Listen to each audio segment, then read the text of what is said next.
Hello, my name's Ian Pickford and I'm the Head of Financial Planning at Mazars. Today I'm joined by Andrew Terry. Andrew's been a client of ours for over 20 years and in 2014 we were instrumental in helping him sell his business. So Andrew, what was it we did for you that helped you make the decision to sell the business back in 2014?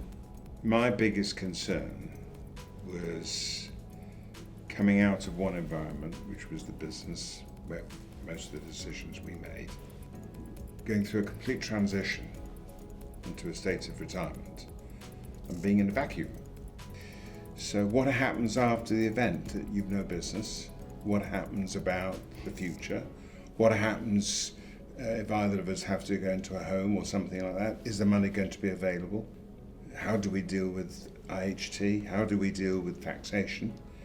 And to me, what was important was the investment, not only the investing of the money, but also what was left for us to spend in real terms after the dividends, if you like, came home.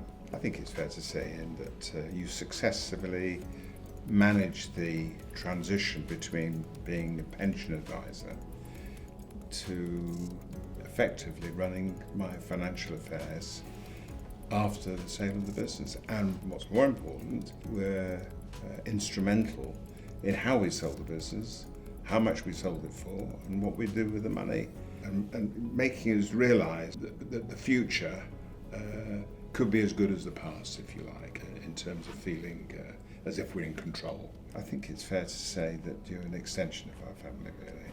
That's very kind of you. So what were the things that you felt we did that allowed us to do that? You're there to help provide a better future, and the better future I have financially, then those rewards will come to you from your efforts.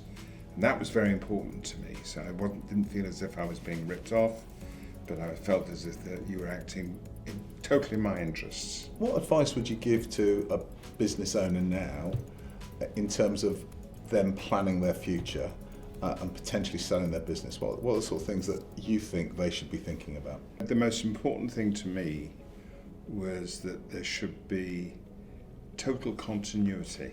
Who's going to be there to hold my hand? Yeah. Who's going to be there to answer my questions? Are they going to return my phone calls immediately? Am I going to have to deal with lots of different people, or do I deal with one guy or a couple of people who can give me ongoing advice all the time, making me feel comfortable? And you were giving me that advice, and where you had where you needed support from other areas that perhaps weren't your area of speciality, you could draw on people from within the practice, which was very important to me. It made me feel comfortable. To have somebody on hand that you could discuss, maybe even something which you weren't going to influence, but just there to hold my hand and give me your opinion was worth its weight in gold. Thank you very much. Thank you for coming in, Andrew. Pleasure. It's been really good.